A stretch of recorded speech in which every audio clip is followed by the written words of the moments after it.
Dijo el maestro: hay de ustedes los fariseos que pagan el diezmo de la hierbabuena, de la ruda y de toda clase de legumbres, mientras pasan por alto el derecho, el amor de Dios. Esto habría que practicar sin descuidar aquello. Hay de ustedes fariseos que les encantan los asientos de honor en las sinagogas y las reverencias en la calle, que no son como tumbas sin señal que la gente pisa sin saberlo. Evangelio según San Lucas, capítulo 11, versos 42 al 46.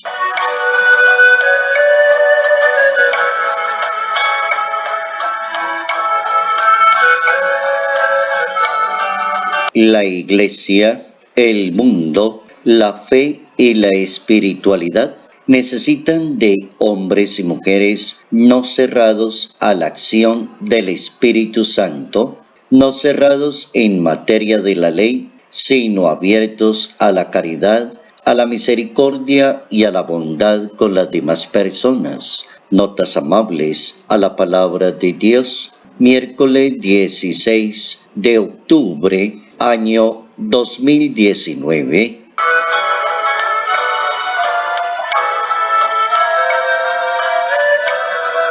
La buena práctica de la palabra de Dios, la buena ruta y el buen camino de una religión. Una excelente religión se practica en el amor a Dios y en el amor a los demás. Es la base y es el fundamento que le dio Jesús de Nazaret. Es la base que enseñó Moisés al pueblo judío en la tabla de los mandamientos de la ley. Es el fundamento de una buena vida social cuando reina el amor, la caridad y la misericordia en la relación con las personas, con las instituciones, con la misma familia. No se puede hablar de religión sin hablar de amor y de caridad. No se puede plantear la ley de Dios mientras no haya justicia y misericordia con las demás personas. Existen varias maneras de cerrarse a la acción del Espíritu Santo de Dios. Cuando las personas no se abren a la acción del Espíritu de Dios, se convierten en jueces de las demás personas, se convierten en escándalo para muchas personas, porque una persona que pretende mostrar a la otra su religión, su vivencia de la fe, su pertenencia a una iglesia determinada, debe ser ejemplo para las demás personas. Cuando las personas se cierran a la acción del Espíritu de Dios, el egoísmo aparece y comienza a rodar algo que se llama el legalismo. Es más importante ajusticiar a los demás desde la ley de Dios y no tener caridad ni misericordia. El Hijo de Dios es muy claro y es muy evidente en plantear una religión del derecho, del amor, de la práctica de la misericordia. Dice el maestro a aquellas personas que en su momento practicaban una religión de ese modelo, cerrada a la ley y no se podían salir de ese espacio. Habría que practicar aquello sin descuidar esto. Y esto es lo que debería de hacerse, de tener más caridad y misericordia con las demás personas. Esas son las maneras de cerrarse a la acción del Espíritu Santo de Dios. En algunos momentos Jesús utiliza una palabra muy concreta para poder llamar la atención e indicar el camino correcto y llama a esas personas hipócritas, unas personas aparentadoras, maquillaje, que viven de apariencia ante los demás. Entonces lo llama así el maestro de Nazaret. Vivir una vida cristiana no como servicio, sino como interés personal.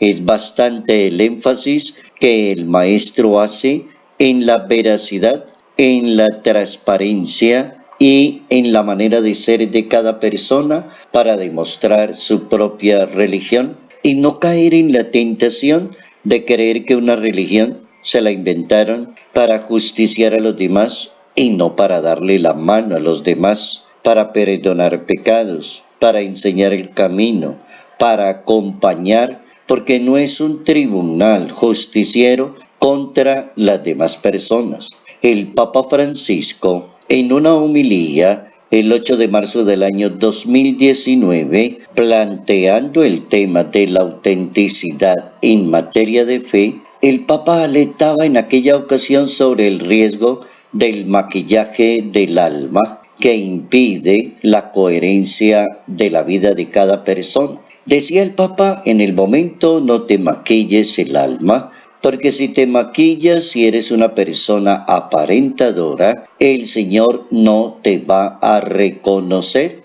Invitaba el Papa a obtener la gracia de ser coherentes, contrario a una religión farisaica. Aprender a ser personas coherentes, de no ser vanidosos, de no aparentar más dignidad de la que podamos tener, de manejar una coherencia entre lo que digo y entre lo que hago, cómo me comporto y cómo vivo delante de la misma sociedad. Es muy importante aprender el equilibrio en materia de la fe. El apóstol San Pablo plantea el tema también de una manera clara y evidente. No deja lugar a dudas.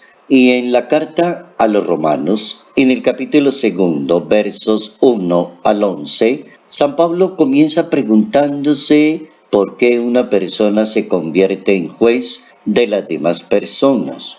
¿A título de qué una persona cree que puede estar juzgando a los demás, descartando a los demás, rebajando a los demás, haciendo sentir mal a las demás personas? No existe ninguna religión en el mundo que predique ese tipo de comportamientos.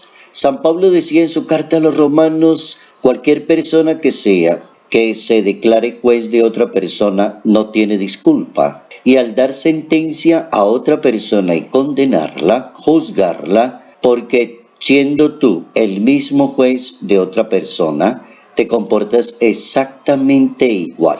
Dice San Pablo, todos admitimos que Dios condena con derecho a los que obran el mal y a los que obran de esa manera. Y si una persona juzga a los que tienen determinados actos, mientras la persona hace lo mismo, es igual de pecadora o tiene mucho que contar de su vida a los demás, termina San Pablo su discurso invitando a la persona a tener caridad.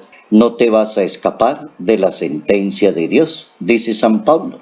Buen llamado de la palabra de Dios para aprender una religión, no de la apariencia, no del maquillaje. En materia de religión, para Dios es muy importante la persona que se reconoce pecador delante de Él y aprende a vivir una vida social, comunitaria, abierta a la caridad, al derecho, a la justicia y a la misericordia.